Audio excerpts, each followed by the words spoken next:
What is going on, ladies and gents? Welcome to the Arrington Gavin Show here on WDJY 99.1 FM Straight Talk. This is the program where we discuss trending news and thought-provoking topics from the fields of politics, sports, pop culture, and all the above.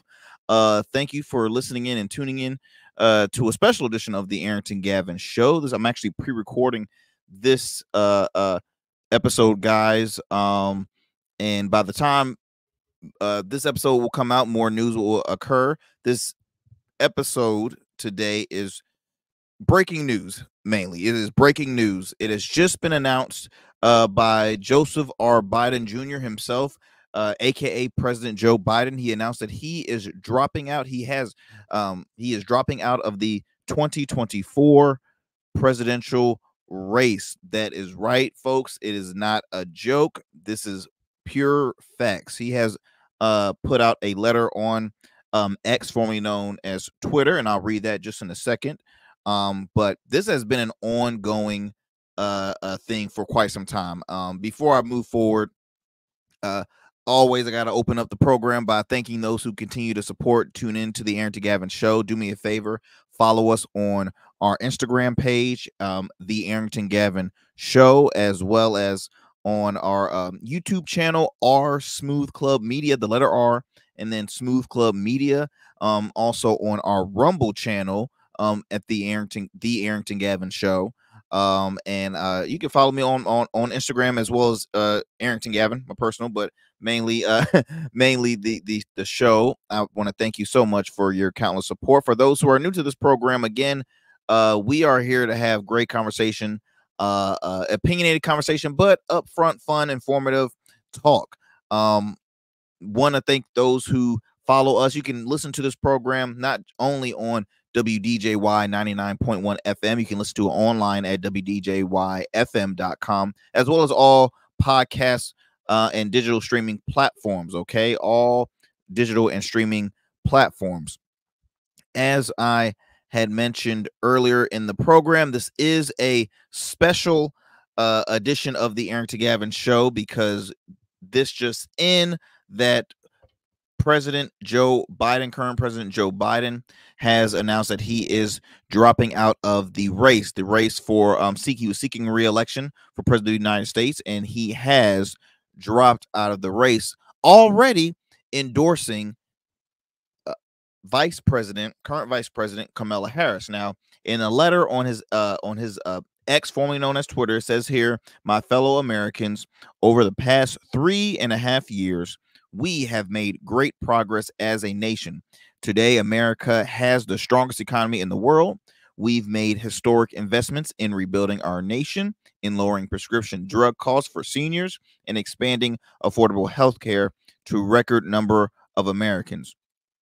We've provided critical, needed care to 1 million veterans exposed to toxic substances, passed the first gun safety law in 30 years, appointed the first African-American woman to the Supreme Court, and passed the most significant climate legislations in history of the world.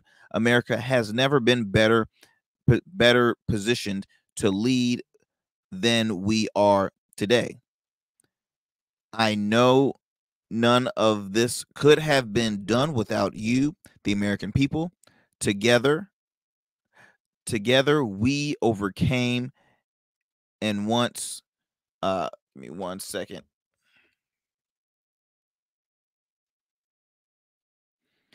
We have overcame,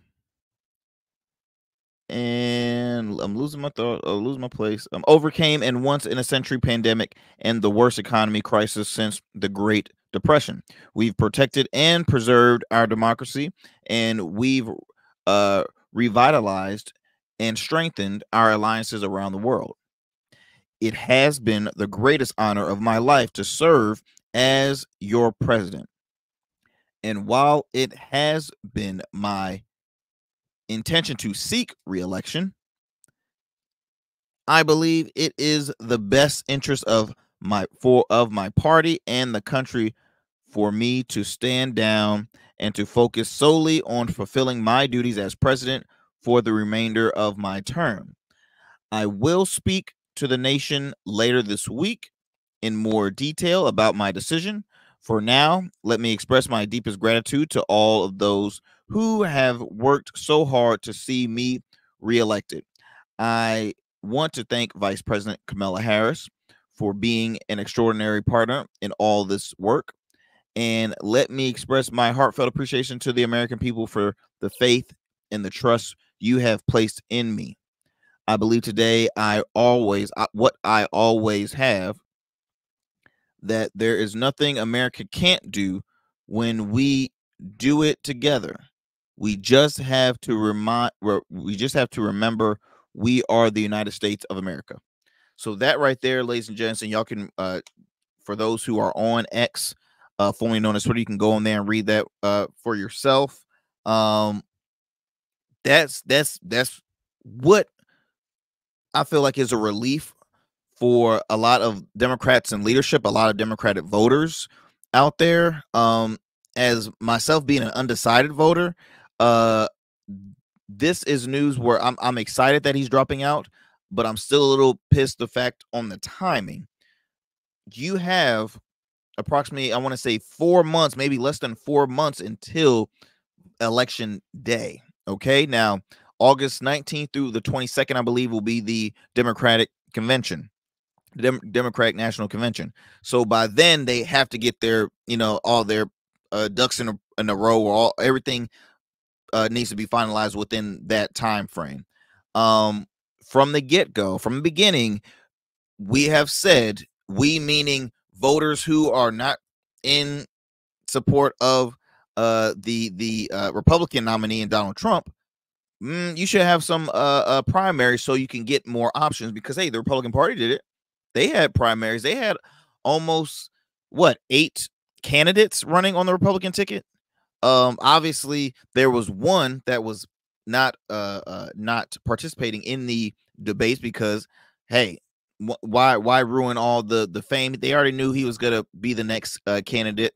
They knew that there is a huge new movement and change within the Republican Party, and that is called the MAGA movement, the Make America Great Again party. Okay.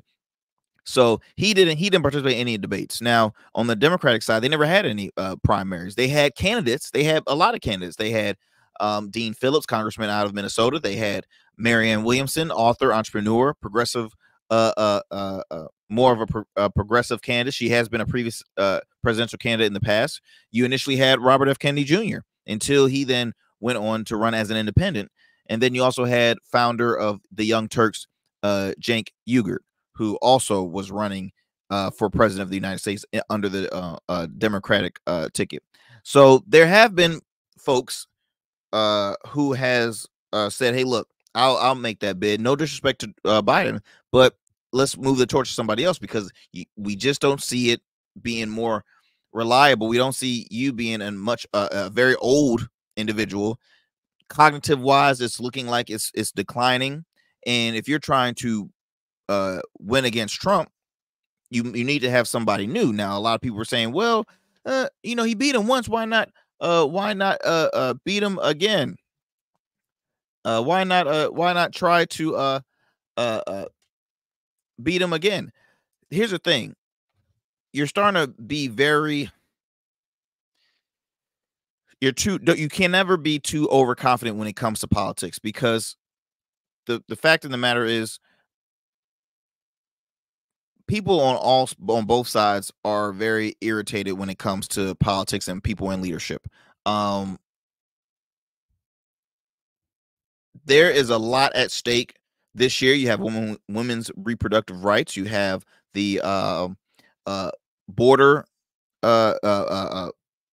border control. You have the economy. There's a lot of stuff really at stake with this election. You see the Project 2025 plan that's in place for whoever is going to be for a Republican president. They're saying, hey, look, these are going to be some policies we want to pass on and see if we can get that coming into play, where there will be groups and individuals not having the rights to do a lot of things, which is crazy, happening in 2024, where you can see people losing rights in 2024 after so many people have fought hard to get those rights years and years and years ago, and you never thought you would see the day or either hear about this, but it's happening.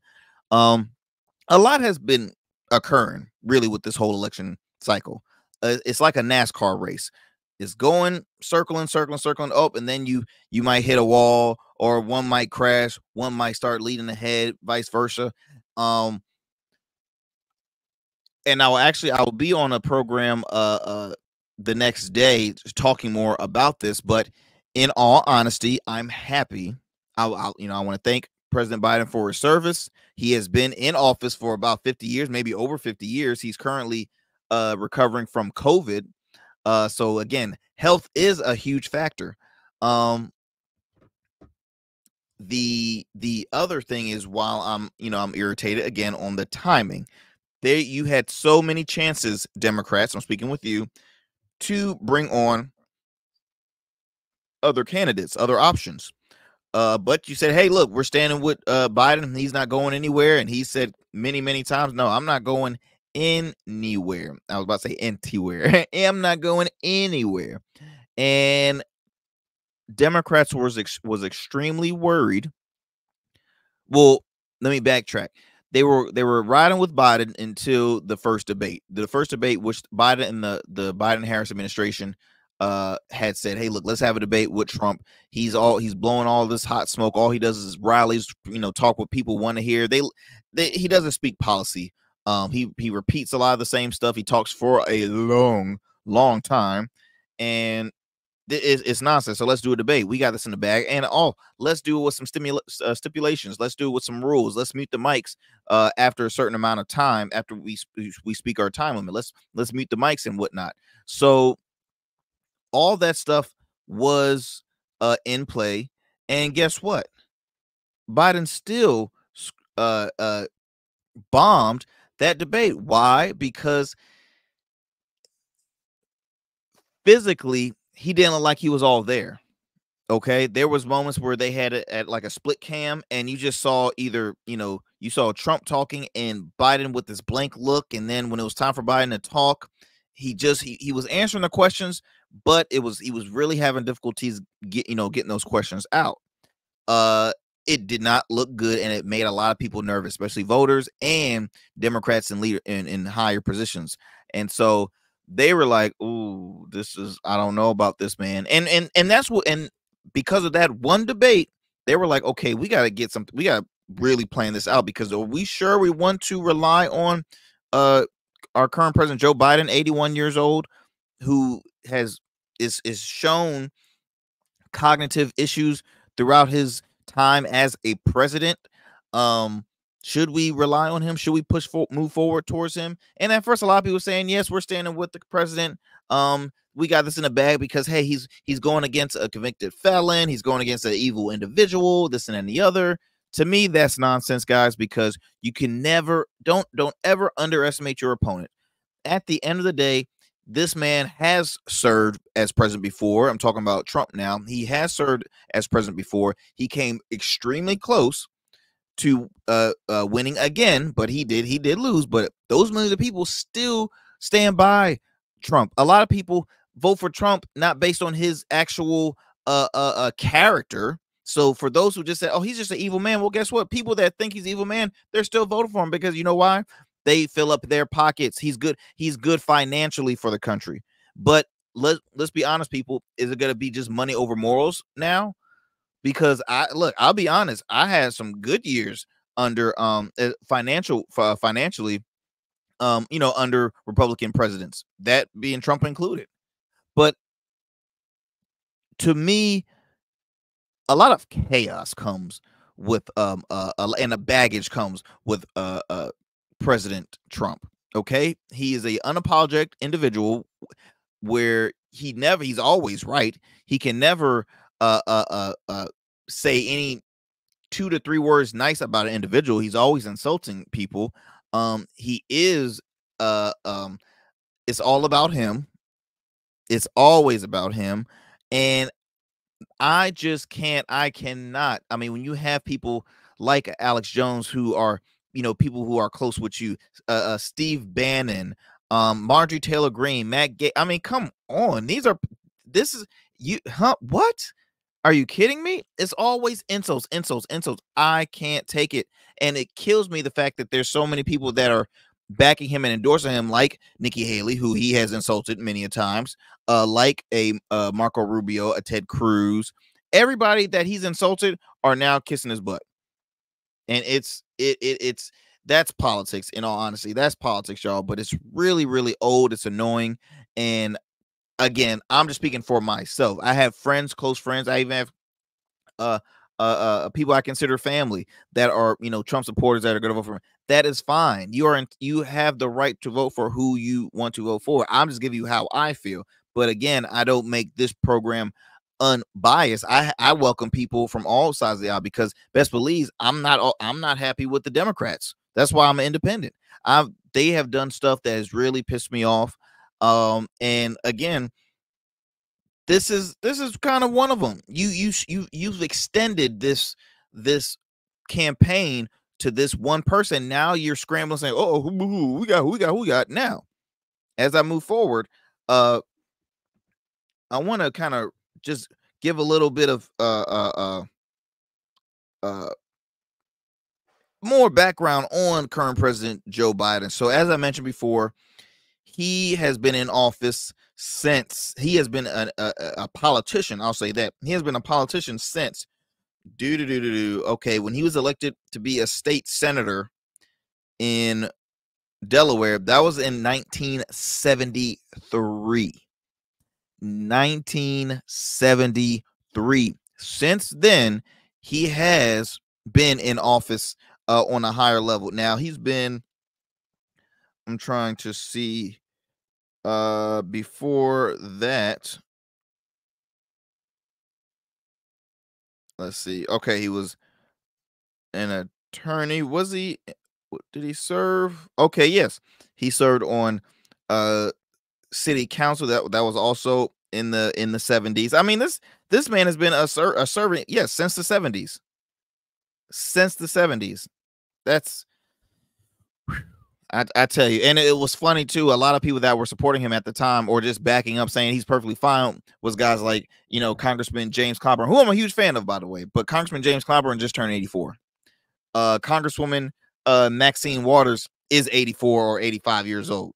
Okay, we have to talk about age limits. I'm not talking about term limits.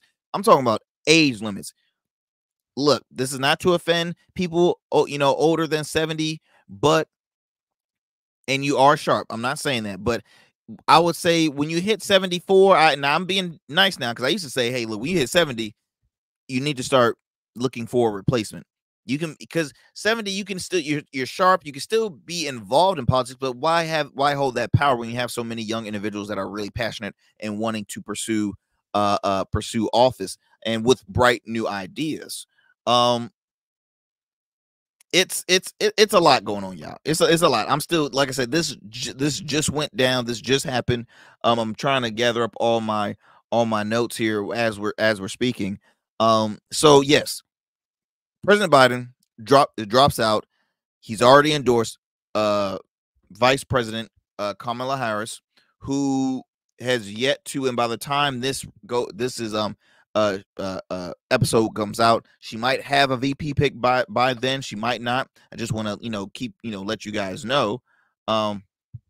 It's just her right now. So a lot of talks was like, okay, who will be the VP pick? Who will be the VP pick? Now, to give a little information on Kamala Harris, she is, I believe, 50. She's 59 years old. 59 years old. So not super old, not extremely young. Just at that, at a 59 years old. She has been. She was the 27th district attorney of San Francisco. Then she was elected in 2011 as the 32nd attorney general for the state of California. Then she went on to be a United States senator in 2017 for the state of California. She ran for presidency before, dropped out. She was one of the first to drop out of the to receive the during the primary. She was one of the first to drop out of the race due to lack of funds. She didn't have enough money. Personally, it's and I've spoken with this like in the black community. A lot of people don't care for Kamala Harris. Again, it's kind of hard being a former DA and wanting to earn the respect of the black community. And here's the thing. I don't know why that's like it's how am I trying to say this? During her term as a DA, it's been known that she had put a lot of men of color in jail. That has never been forgotten uh about her track record. So that's one issue. Again, I'm talking about for a good number of black men that are not trying to vote or that refuse to vote for Kamala Harris. Two, America will, in my opinion, it's hard for they're not big or passionate about women in higher leadership positions. That's the country we live in. It's unfortunate because I personally feel like women are the smartest beings on the planet. Okay, fellas, if I'm lying, then who? If you for the married fellas out there, who handles the paperwork when it comes to paying bills and all that stuff? Who y'all give it to? Okay, exactly. Y'all give it to okay, what? Because guess what? Women are extremely smart. I mean, they're multitaskers. Look, they're not only just mothers, they're wives, they're business women. They have so many hats. Why not has America ever been ready for a woman president? Another thing, I've had a conversation with a good friend of mine who's a very strong Democrat, and she said that this was a white lady. She said, Arrington, you already should have realized they will never put a woman president in office when a black man beat out a white woman. Okay, when Barack beat the brakes off of Hillary Clinton was a long-standing, experienced politician at the time.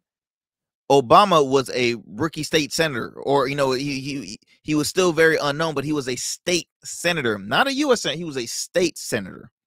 So you got to look at those facts. Me personally, I think Carmelo, especially at this time right now, she'll be a great candidate. I think she will go great in a debate against Donald Trump. Now, as far as for her VP picks, that will be interesting to see who. Now, there have been some names like Governor Josh Shapiro out of Pennsylvania, Governor Roy Cooper out of North Carolina, Governor Gretchen Whitmer out of Michigan, Governor Andy Beshear out of Kentucky, as well as Governor Gavin Newsom out of California. I'll say this. Please no on the Gavin Newsom. And for the Democrats that are listening to me right now, you're probably like, what, Arrington? What?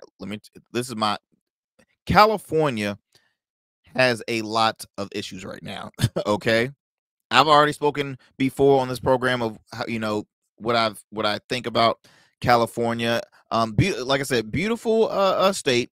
Obviously have you great weather, great food, great entertainment, extremely expensive to live in. You have a high homeless rate that you need to be taken care of. There are a lot of things California needs to do. Now, me personally, I just don't think a California governor or a full-on California ticket would work. I don't see that happening. She's from California, having a VP pick from California. How can you speak to the average day American people? I don't see that. I don't see that being beneficial. So I'm gonna say no to Gavin Newsom. I don't think it will be a great strategy to have another female as on like two females on the same ticket. Nothing against Governor Gretchen Whitmer. I think I don't think it's a winning ticket for the majority. It's just in my opinion. It should. I wish you would think it would be like, okay, this is going to be a landslide beatdown if it was, hey, battle of the sexes, women against men. But it's just the way the world. I'll speak with some of my friends on both sides of the aisle more about this, but I'm just giving you my kind of statistics on this. Governor Roy Cooper out of North Carolina. North Carolina is a massive state. I don't think he would leave North Carolina, especially now that you have what's the guy's name? Lieutenant Governor Mark Robinson running for governor. So if he leaves, that gives Mark Robinson a better chance on becoming governor of North Carolina. God help us. Because that man is one interesting individual. Okay. That man says some wow stuff. Some wow stuff. You hear me? Um, he does. He really does. He says off the wall, some off the wall things. Another person who Pennsylvania Governor Josh Shapiro. Pennsylvania is a huge state. You definitely want to win. Um, I, I think with even though Delaware is Biden's state, he is originally from Scranton, Pennsylvania. PA might already be backing Kamala Harris at this point. But I think hey, Shapiro's a great candidate. Yeah, again, I'm looking at the age. I know he's much younger. I think he's probably in his early 50s, late 40s, something like that. Very sharp. PA is, I would say, describes a good mixture of the American society. You have the hardworking community. You have the successful. It's good. Keep an eye on the Josh Shapiro one. There's been there. Who else is on the list? Let's see here. Okay, Senator Raphael Warnock out of Georgia, U.S. Senator. He is currently in his term. I think he ran for. He was the one that beat out Herschel Walker. That was an interesting race right there. But Raphael Warnock, very well respected guy, minister. He actually is a senior pastor of the church that Martin Luther King was the pastor of. Like I said, very sharp, smart as a whip. Amazing when it comes to talking, debating. Very quick response. Senator Amy Klobuchar out of Minnesota. Nah, I really wasn't a fan of her when she was running for president. I don't think she. No, I just know as VP pick, especially going against JD Vance. JD Vance is younger. He's a smart, educated guy as well, successful. You got to have somebody that can match eye to eye when it comes to the debates, because I feel like JD Vance would win a landslide over Amy Klobuchar. Senator Mark Kelly out of Arizona. Now, I'm interesting about Mark Kelly. Mark Kelly is a retired astronaut. He's the husband of, oh Lord, Gabby. Oh, don't get me lying. Hold on. He is the husband of Gabby Gifford. So if you can't remember the name, she's a retired politician. She served on the U.S. Congress for Arizona until a sad incident occurred where she was speaking at an event and a shooter. I mean, he just lost it, and she was one of the victims who was injured, shot in the head. It was so sad because there was no chance of her surviving. She survived. She's now a gun control advocate.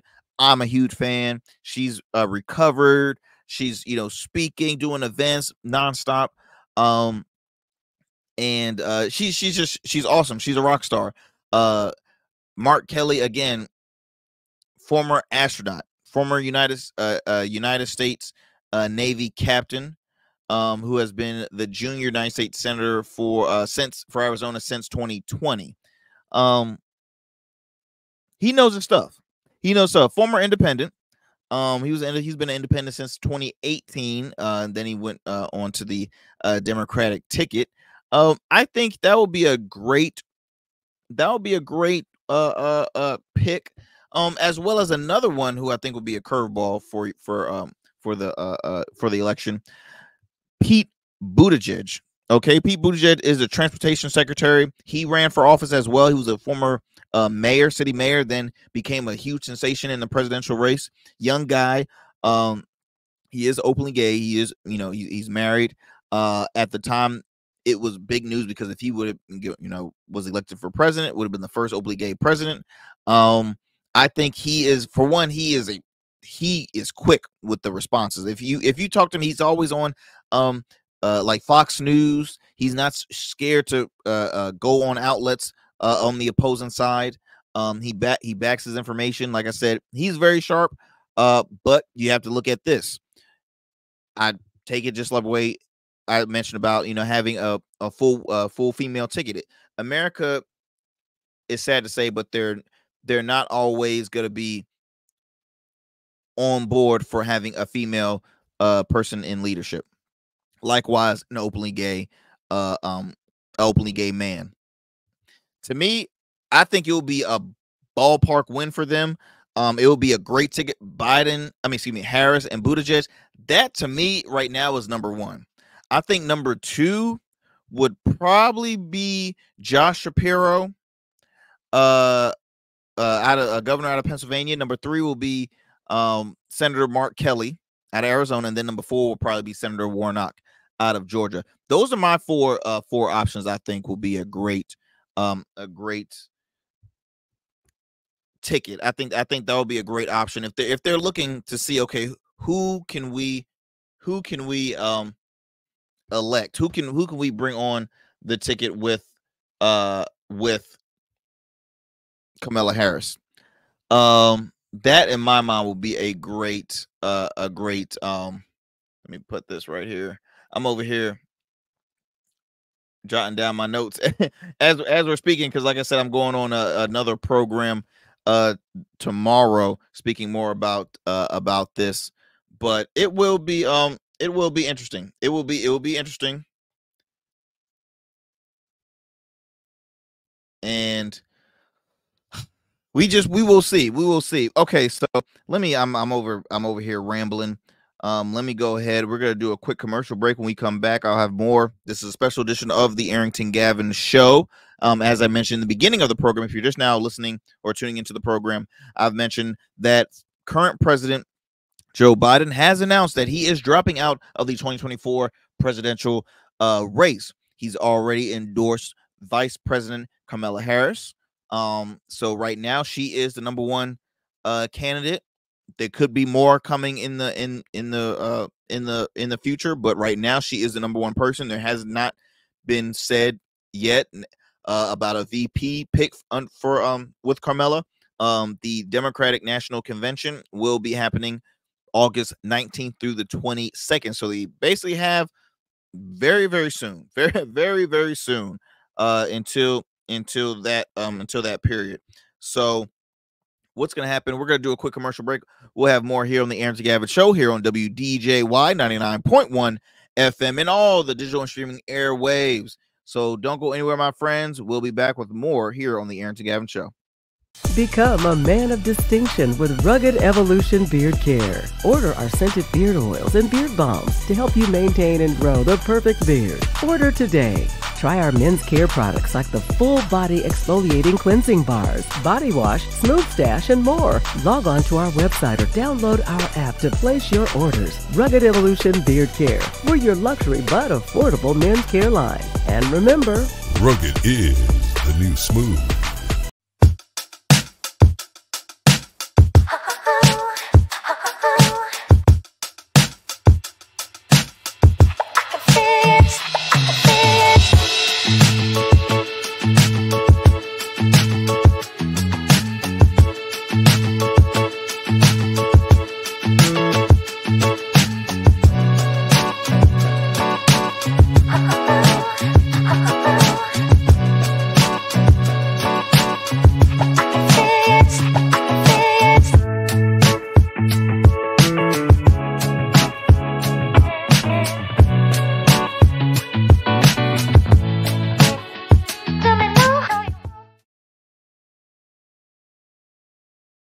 All right, family, welcome back to the Arrington Gavin Show. I am your host and friend, Arrington Gavin, coming to you with the special edition of the Arrington Gavin Show. Current President Joe Biden drops out of the 2024 presidential race. I want to bring up this soundbite.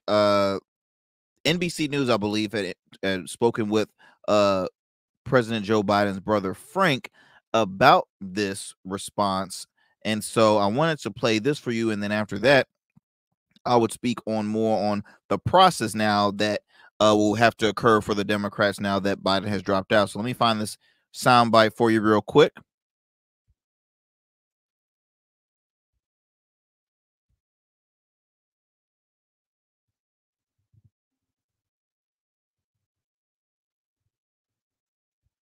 Hearing for the first time from a member of President Biden's family about this decision. CBS News had a brief conversation with Frank Biden, one of President Biden's two younger brothers. And here's what he told us. He said, "I'm incredibly proud of my brother. Selfishly, I will have him back to enjoy whatever time we have left. He is a genuine hero. Country over self. It sounds corny in our cynical political environment, but he nor I are cynical. The goal remains the same: defeat Trump and continue the work that Joe has done. My hope is that our party rallies around this heroic act." We asked him whether he feels that his brother's overall health and vitality played a major role in this decision. And he says, "In my humble opinion, absolutely." So a member of the president's family now confirming that the president's health was indeed a major factor in this decision, and calling his brother a hero for making the decision to pass the torch to Kamala Harris. So, Nancy, sorry, can you clarify that the family is saying his health was or was not a factor?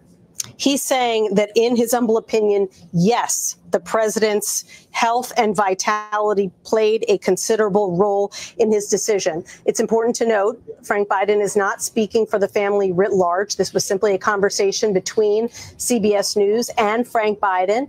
Unclear how much input he had in this decision, but he says that he believes that his brother's health did play a role, and he says that the goal remains the same: to defeat Donald Trump. Now hearing for the first time from. So you heard it right. You heard it right there. You heard it right there. So that was from President Biden's brother, one of his younger brothers, Frank Biden. And yes, he has said health was one of the factors on his decision. Look, let's be honest. President Biden is recovering from COVID at 81 years old. This is not the first time he's had COVID. This is probably not the first time he's had any illness while in office, right? I mean, I'm just saying we don't really know a lot what happens behind closed doors. What we do know is that he's had a couple of falls. we or more than a couple, in the public eye. It's a lot. It's a lot that has occurred within the 3.5 years, and again, enjoy life with your family. You have done more than enough for this country as a public servant. Okay, 50 years of work, 50 plus years of work, and 81 years old. I think it's the perfect time. He should have done it a lot sooner, but I think that it should have been a different conversation from the beginning. He had said that he was just going to be a one-term president. That was a fact. He has said that while he was running for office that he was going to be a one-term president. So really, it shouldn't have been an option of, okay, I'm already planning on running for re-election. Wait a minute, Joe. Wait a minute.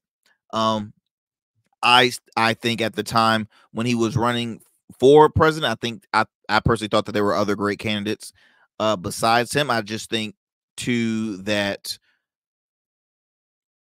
it was time. People did not want to see Trump back in office, and on top of that, why not bring somebody at a higher position from the Obama administration that people adored. Okay, like, let's be honest, Obama is still to this day one of the most recognizable figures of our time, right? Recognizable presidents of our time.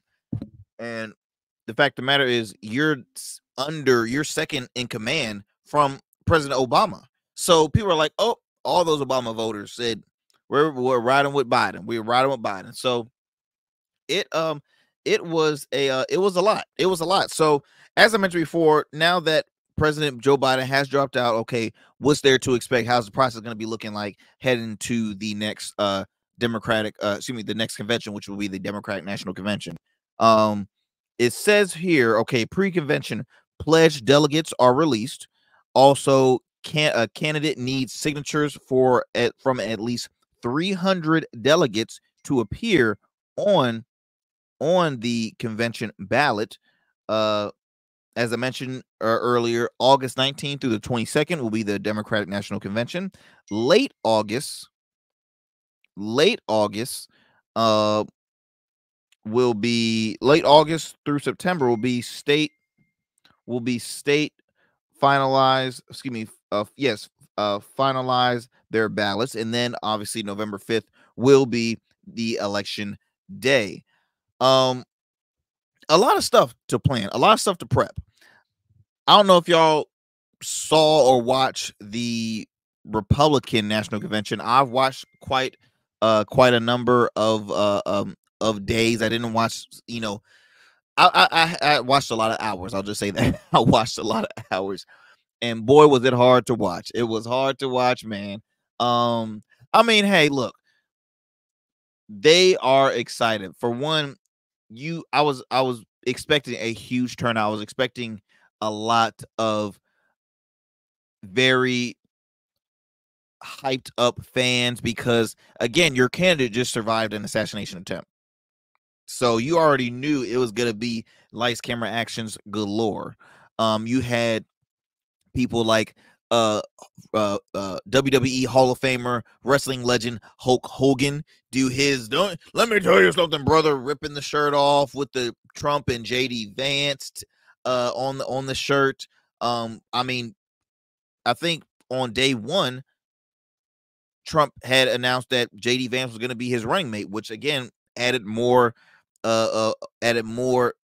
pandemonium, right? Added more people coming and more excitement. It was a huge party. You had Dana White, president and founder of the UFC, of the Ultimate Fighting Championship, introduce President Trump. Before that, you had Kid Rock perform a song called, I think, American Badass or something, which was, man, if you saw that performance, that was funny. You had people in the crowd, no rhythm and all, and it was funny. It was funny. Y'all should look up that performance. And Kid Rock is just, it's another interesting guy. But you had Amber Rose, who they had on the title rapper and influencer. Okay, I have not heard any album or any EPs from Amber Rose, and I don't know who she influences. Okay, I don't know what is influential about her. I know she's dated a bunch of rappers. She dated Kanye West. She has a kid or two with Wiz Khalifa. Was that her rapper portfolio? She created oh gosh, she was a co-founder, and I can't say what it was, but something, it was something walk. I'll just say that. Y'all can look it up, which she was the co-founder. But I thought it was very interesting the fact that they were trying to, in their mind, in order to gain the black vote, to get black voters, they said, let's hit up Amber Rose, let's hit up Congressman Wesley Hunt out of Texas, let's hit up Congressman Byron Donaldson, let's hit up Tim Scott, I'm pretty sure those guys are not even invited to the cookouts. Like how are they the voice of the people? How are they the voice of all black Americans? Like it was a lot. But those are just some of the people that has gone up there to speak. You had, oh man, you had Greenwald, the guy that sung the song "And I'm Proud to Be an American." That was Trump's entrance music almost every night, and it was a lot. But I think the one thing that really blew my mind, and not in a good way, was when Trump entered, when it was time for him to speak. I mean, they had the entrance was very WrestleMania, WWE is. I mean, it was a lot. It was a lot. And in my mind, I'm like, okay, this is why people can never take politics serious at all. So you had that entrance, and then you also had Trump spoke. He had the longest acceptance speech at a convention, an hour and 30 minutes, a little over 90 minutes. Like, bruh, it was a lot. So as I fast forward, Republicans are excited. Republicans really wanted Biden to win, and Biden to stay in the race, because to them, it was an easy win. I've said it many times on this program. After seeing that image of former President Donald Trump raise his fist in the air, blood streaking down his face, the flag waving right behind him in the background, that was your iconic image. That right there made him the shoo-in to win President of the United States. He was the winner right there. And right now he still is, in my mind, the winner. I'll be honest. Well, actually, no, let me rewind that. As of right now, he isn't. He isn't the winner, because now it's some changes. Now I've spoke with a lot of Republican strategists and heard them say the exact same thing. They were already prepared for Kamala Harris. They were. They're not scared because of the border issue, because that's one of their big things that's one of the key issues that they're fighting for. And that was a task for Kamala Harris. But they were already in preparation for that, because they didn't see it coming at all. So they were prepared for her. Now they don't know as far as VP pick wise who she will pick, but they were prepared. But I guarantee you, though, they're definitely nervous and they're scared, because Kamala Harris toe-to-toe with Donald Trump in a debate. Come on, tell me that is not must-see TV. Get your popcorn ready, because that is how I feel at this point.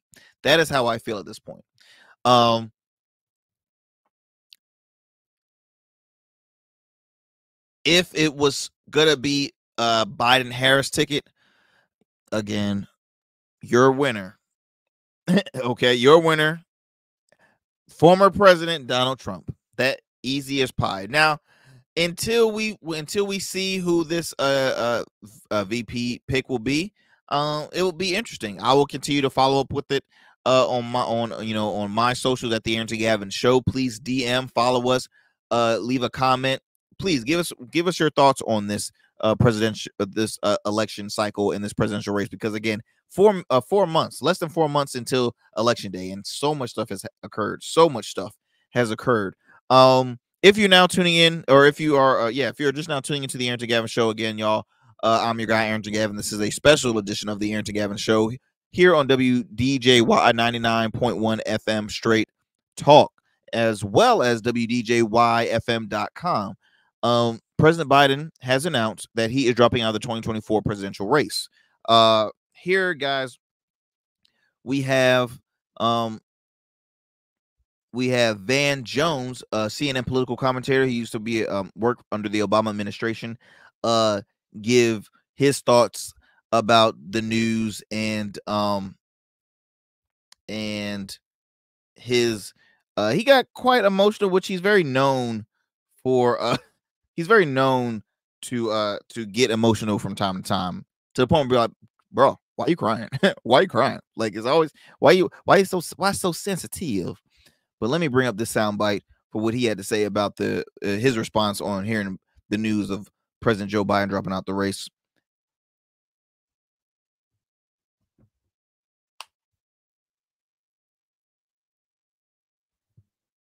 Take the keys, and everybody, you gotta take his keys. You gotta take his keys. You gotta, and he's fighting, and everybody's so frustrated. And then you finally get the keys back, and then you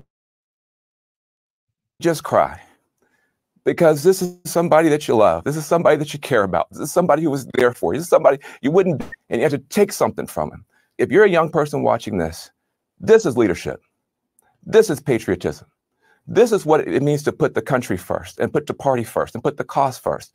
When your arm gets tired, you let somebody else finish pitching the game. That's what Joe Biden has done, and he's done that for all of us. And so I just want to say, I don't know who's going to be the VP, the non-VP. I don't know anything about politics. I just know that I love this man. I care about this man. It was painful every day to sit up here and talk about him like he's just some problem for the party. Wait till we get to the convention. You're going to see people crying, standing, screaming, cheering. He may not get a chance to talk for 10 minutes. We finally get a chance to put our arm around this guy. And it's kind of like when your grandpa, you got to take the keys. And everybody, you got to take his keys. You got to take his keys. Okay, so that was CNN's Van Jones, and again, look, I like Vance. I'm a fan of Vance Jones. I like his work. I like, the covers that he gives and his, his take on things. But I think he got a little extra with the with the emotion, but I understand him. I totally agree, and I totally understand of what he's saying, right? Because this is an emotional time right now. It really is. It's an emotional time. So much is at stake. This is a major election. So I get it. I'm just saying, Van is known to always get emotional. That's all I wanted to say. Get the man some Kleenex already. But before I end this, y'all, I got about 9 minutes, a little less than 9 minutes left into the program. But I wanted to read you this article reported by The Hill. House Republicans say Biden must resign after ending re-election campaign. So, says here, House Republicans are calling on President Biden to resign from office after he announced that he would be no longer seeking re-election, arguing that he should not continue to serve in the White House if he is unable to run for another term. That is bogus. Now, if you're gonna say, okay, look, since, sir, you are now the nominee, you are currently on the campaign trail, how could you balance both the two, currently serving and running a campaign? Now, in all honesty, it's been done many times, but you haven't seen anybody drop out of the race. So do they somewhat have an argument? Maybe, because it has never been done to drop out. If you're dropping out of a race, right? If you're dropping out of a race, then they're like, if he's not healthy enough, then he needs to drop out. But hold up there, Arrington. Is it really just his health that's the reason why he dropped out? See, you see how I turned that for y'all. He had never said, due to my health, I'm not seeking re-election. He never gave any reason why he dropped out of the race. I played a clip from his younger brother saying that health was one of the reasons. So there's multiple reasons why he decided not to seek a re-election. So what the House Republicans are saying, they always want to start some crap. Okay, that's what they do. Because in my opinion, they're getting a little antsy. They're getting pretty scared. They've been pretty scared. Okay, because to say that if his health, no one said that. You're putting words into his mouth. That's what you're saying. That's what you want to think. But they're saying that if his health, he should be unable to run for another term. Now, the comments, several of which were from House GOP leadership, came shortly after Biden said he was withdrawing from the 2024 presidential race. A seismic announcement that rocked the political world and left the path forward for Democrats uncertain. This was House Speaker Mike Johnson, Republican House Republican, said if Joe Biden is not fit to run for president, he is not fit to serve as president. He must resign the office immediately. Speaker Mike Johnson, as I mentioned before, November 5th cannot arrive soon enough. Also says here, if the Democratic Party has deemed Joe Biden unfit to run for re-election, he's certainly unfit to control our nuclear codes. Biden must step down from office immediately. House Majority Whip Tom Emmer out of Minnesota, the number 3 Republican in the chamber, wrote on X. Representative Elise Stefanik out of New York City, the chair of the House GOP conference, she echoed the sentiment, arguing that he is unable and unfit to complete his term. Let's see here. If Joe Biden can't run for re-election, he is unable and unfit to serve as president of the United States. He must immediately resign. It also says here, Biden announced he was stepping aside from the Democratic presidential ticket in a letter. Obviously, I've mentioned earlier, reversing his decision regarding the 2024 election and mounting pressure for Democrats calling on him to withdraw, because the number of Democrats were continuing to build up for him to drop out. Former Democrat, he's now independent, but U.S. Senator, former U.S. Senator out of no, I think he still is current U.S. Senator Manchin. He said that he wants to see, he recommends that or would love to advise Joe to drop out. There was rumors that Obama spoke with him on a number of times as well. Adam Schiff, there we go. Adam Schiff out of California. He's running for U.S. Senator. I think he's current congressman out there. He would like to see Biden drop out the race. It says here several Democrats had urged him to drop out of the race last month after the disastrous debate performance, where he at times stumbled over his words and appeared to lose his train of thought. He has endorsed President Kamala Harris. She's Vice President Kamala Harris for President of the United States. Let's see. Says here Representative Richard Hudson, Republican out of North Carolina, the chair of the National Republican Congressional Committee, echoed the sentiment challenging Democrats to consider if Biden can't continue to serve the remainder of his term. Let's see who else. Chip Roy also said the same thing. Republican out of Texas.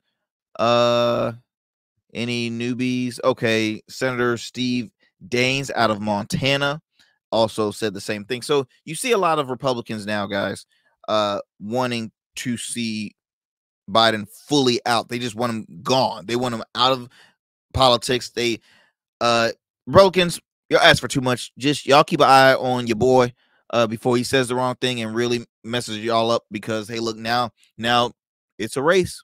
It is a race. I will be adding and giving y'all some more content and analysis on this election, y'all. I hope y'all enjoyed this special edition of the Arrington Gavin Show. Please do me a favor, continue to support the show. I truly appreciate it. Share with a friend. Follow us on all platforms, mainly our Instagram page at the Arrington Gavin Show. Also subscribe to our YouTube channel, the letter R, and then Smooth Club Media. Okay, R Smooth Club Media on YouTube. Please follow us, subscribe, share. I truly appreciate it. Also, if you're not on YouTube and you're a Rumble subscriber, you can find us there also as well, at the Arrington Gavin Show on Rumble. So subscribe, share with a friend, the whole 9 yards. I truly appreciate it. Continue to tune into the Arrington Gavin Show here on WDJY 99.1 FM weeknights at 11 p.m. That's right, weeknights, Monday through Fridays at 11 p.m. on WDJY 99.1 FM Straight Talk, as well as DJYFM.com. So multiple avenues you can tune into the program, all digital and streaming platforms you can tune to the Arrington Gavin Show. I truly appreciate it, my friends. I hope y'all enjoyed this conversation. Again, so much stuff will be happening moving forward to election season, to election day. I'm going to be having conversations with my friends on both sides of the aisle, Democrats and Republicans and independents, on what's next. What is next in this race?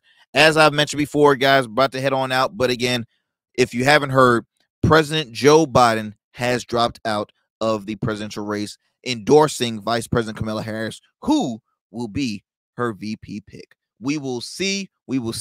Y'all take care, my friends. See you next time. I'm out.